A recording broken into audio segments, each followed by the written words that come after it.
Regardez l'image 1. A, Regarde, c'est fermé ce soir. B, Regarde, il manque un document. C, Regarde, il s'est cassé la jambe. D, Regarde, la fumée vient de là.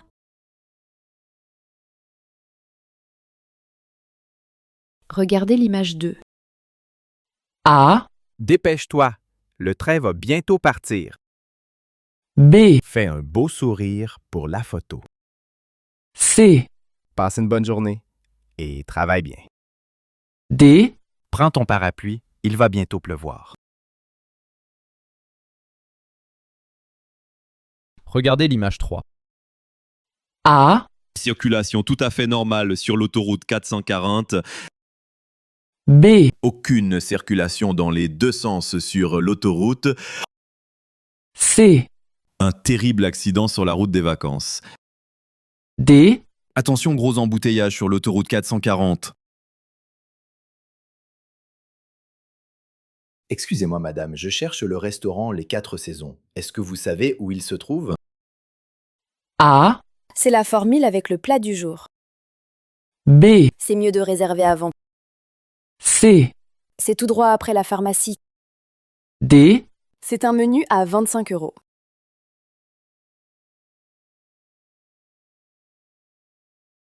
Bonjour monsieur.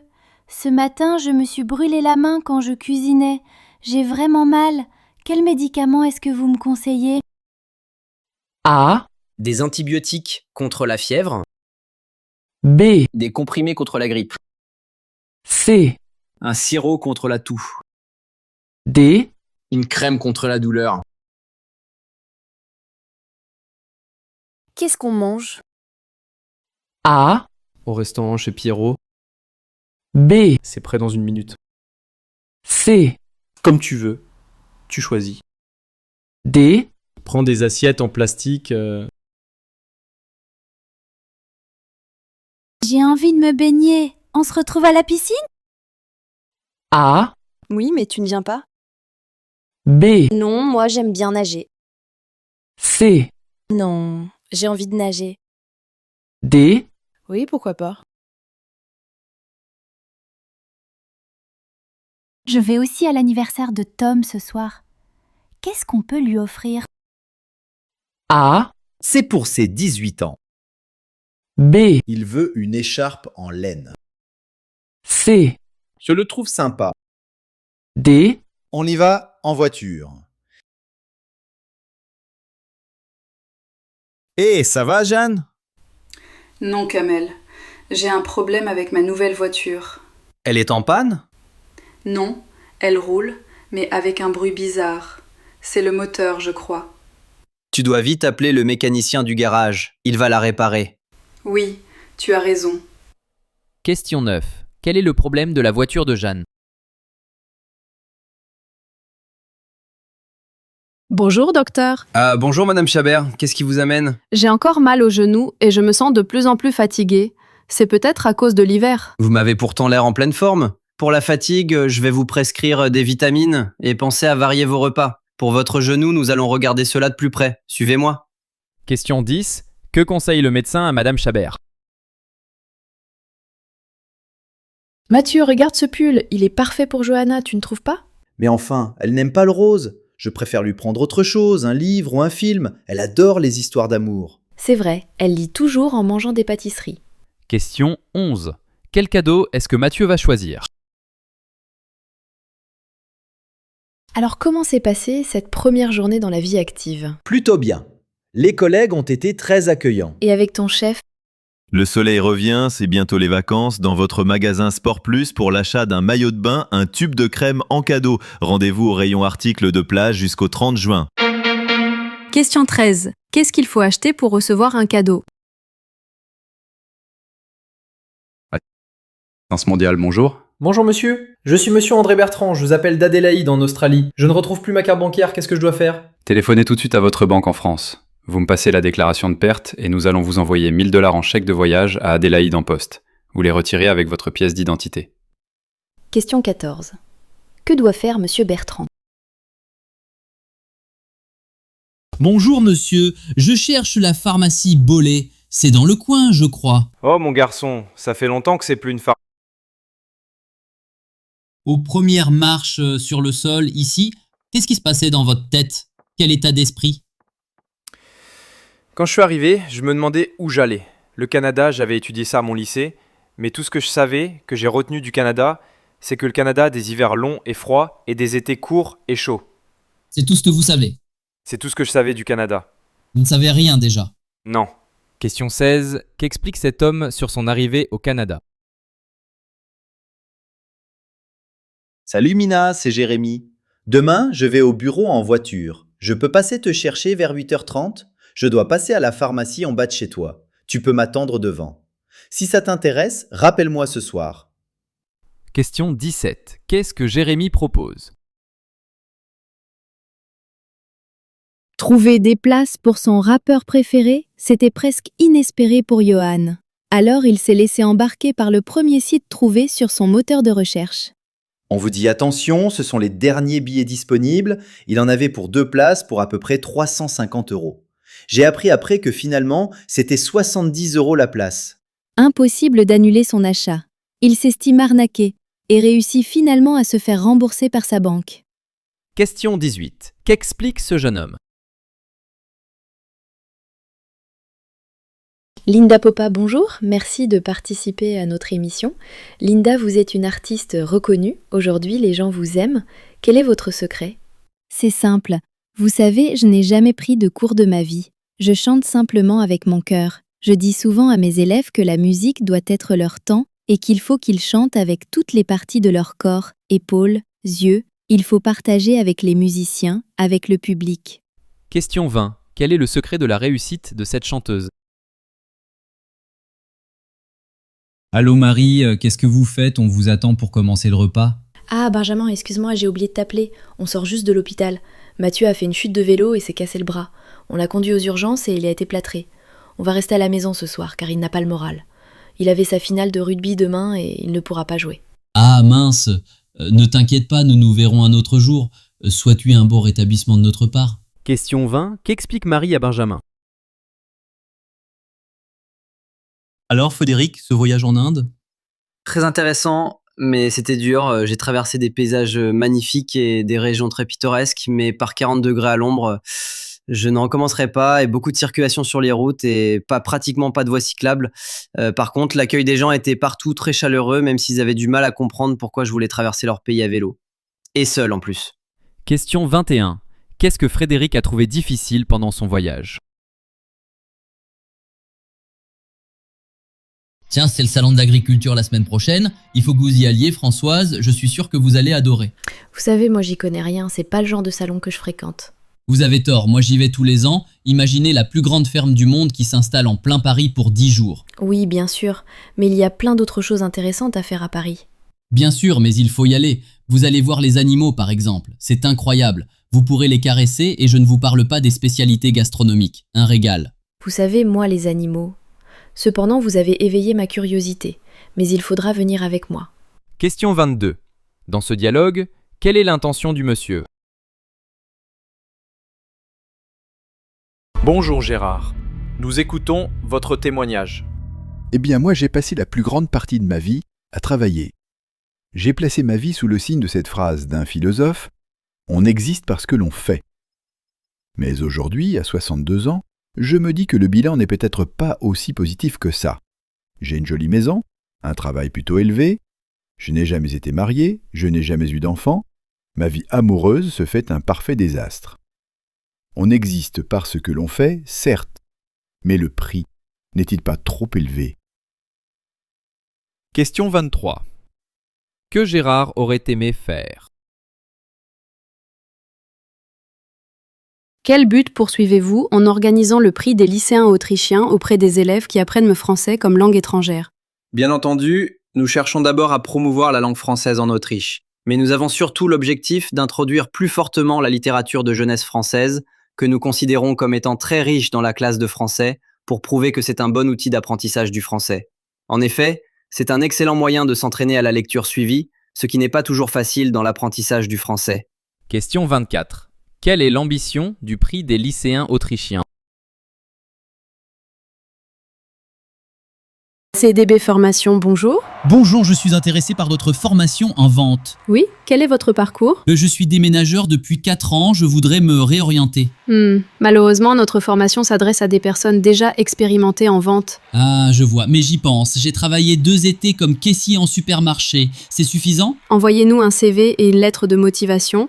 Nous étudierons votre candidature. Je m'en occupe, merci, au revoir. Question 25. Pour quelle raison la jeune femme accepte-t-elle de recevoir la candidature de ce monsieur? Eh monsieur, vous voyez bien qu'il y a la barrière? Vous ne pouvez pas aller voir ces tableaux-là. En plus, À peine a-t-on le temps de s'habituer à être parent que l'on doit préparer nos enfants à devenir autonomes, puis à partir. Ce moment où le jeune adulte quitte la maison est difficile. effectivement, c'est vraiment difficile, tant pour le parent que pour l'enfant. Les adolescents qui ont attendu parfois très longtemps ce temps de liberté, eux-mêmes, peuvent se retrouver démunis au moment de franchir la porte de la maison. Aujourd'hui, les jeunes adultes vivent de plus en plus longtemps chez leurs parents. Tout à fait. On invoque des raisons économiques pour rester à la maison le plus longtemps. Ceci est parfois lié aussi à une question d'immaturité. On est bien à la maison, maman et papa prennent soin de tout. C'est pratique quand même, les journées blanches. Exactement. Question 27. Selon le texte, quelle est l'une des raisons pour lesquelles certains jeunes adultes restent longtemps chez leurs parents? Ces sites internet ont tout changé, et pour tout le monde. Et oui, grâce à eux, fini les longues minutes d'attente au bout du fil sur un air de musique classique. Fini aussi les secrétariats médicaux injoignables. Désormais, il est possible de prendre rendez-vous en un clic à n'importe quelle heure du jour et de la nuit chez son dentiste, son ostéopathe et même à l'hôpital. La révolution est en marche et tout le monde semble y gagner. Question 28. Que permettent les sites internet dont parle le document?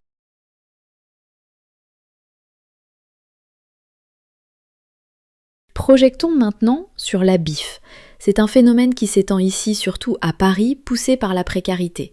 Des hommes et des femmes qui ne sont pas brocanteurs font de la récup leur métier et revendent en fait tout ce qui peut l'être. Le dialogue avec les autorités n'est pas toujours simple, mais une association se mobilise pour leur permettre de poursuivre leur activité. Ce sont des acteurs du marché plus, et que ce dynamisme économique est nécessaire en ville pour lutter contre la pauvreté, pour réduire les déchets, pour créer une économie circulaire populaire et pour évidemment protéger aussi les ressources de la planète.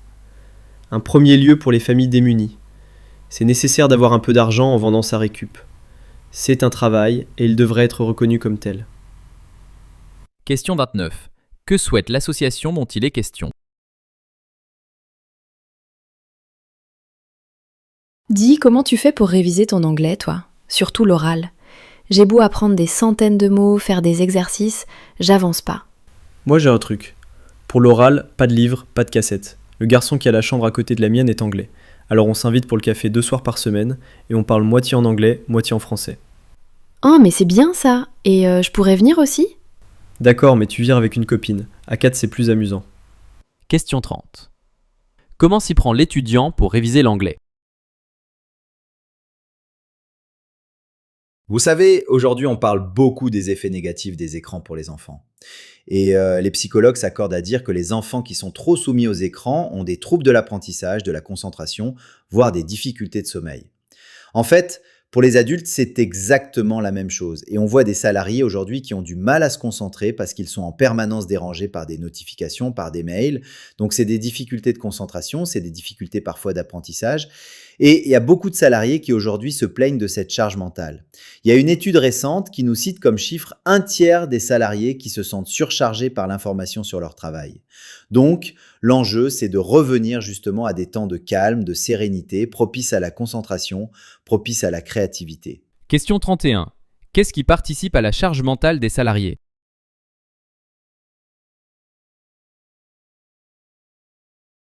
Qui n'a pas rêvé de se glisser dans le sac d'un explorateur?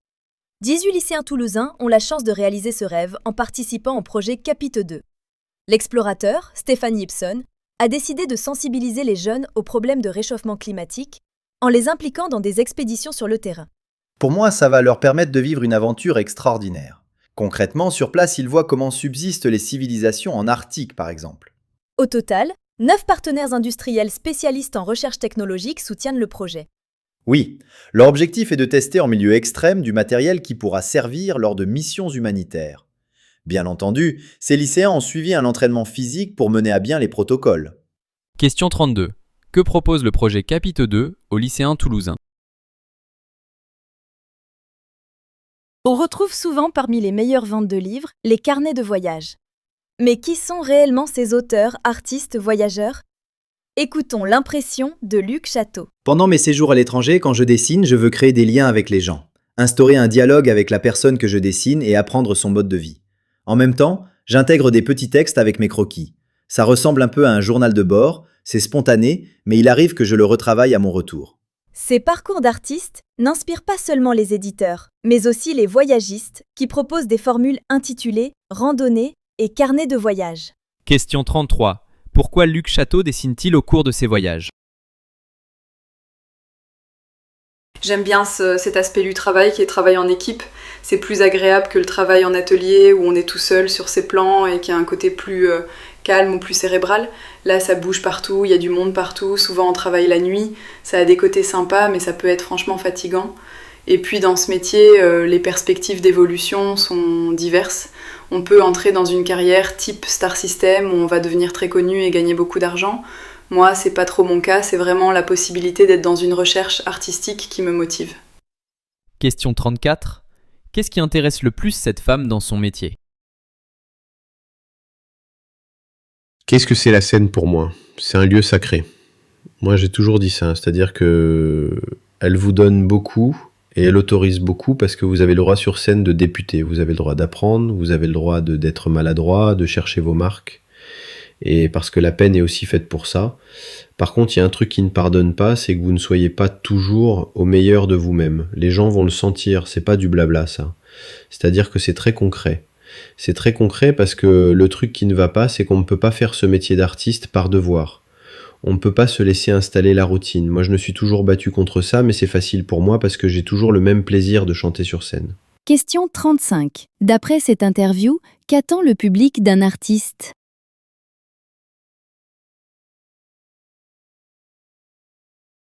Et on est rendu à notre chronique littéraire avec Audrey Monette. Alors, tout d'abord, Autostop de Daniel Bélanger. Alors on a affaire ici encore une musicien, guitariste aguerri, mais Daniel Bélanger, c'est d'abord un compositeur. C'est l'auteur de ses chansons et c'est ce pan de son travail qu'on retrouve ici. Pour la forme du récit, on a d'ailleurs cette présentation-là qu'on trouve dans les jaquettes de CD. Là, vous savez, le texte qui est centré au milieu de la page, où on a des renvois à la ligne à chaque nouvelle strophe. Ici, c'est la même chose. Ce format, quoi, c'est une nouveauté chez les abusifs. Voilà. On connaît cette maison d'édition pour ses parutions souvent étrangères, aussi poétiques, mais les abusifs, là, ils sortent une nouvelle collection de petits livres qu'ils appellent Les Peurs, avec comme adage un auteur, une peur, un livre. Question 36. Quelle est la particularité de l'œuvre présentée?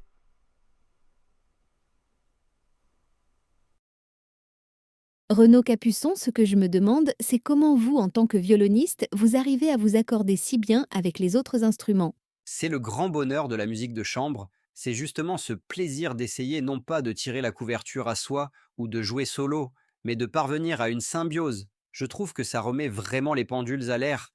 Parfois, on joue peu avec un orchestre, ou bien on passe d'un orchestre à un autre, on travaille avec des orchestres que l'on voit très peu, puisqu'on répète une demi-heure et qu'on joue ensuite un concerto.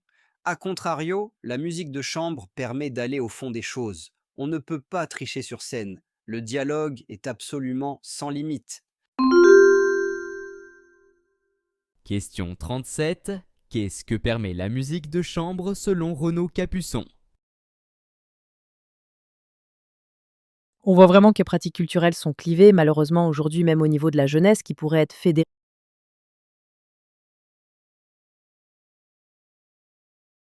En 2015, le film Demain de Cyril Dion et Mélanie Laurent propulsait l'idée de transition auprès du grand public. Et aujourd'hui, où en est le mouvement? Ça marche bien, il existe dans plus de 50 pays avec des milliers de communautés qui ont imaginé des initiatives qui vont de l'autosuffisance alimentaire au principe de tirage au sort des citoyens pour prendre des décisions.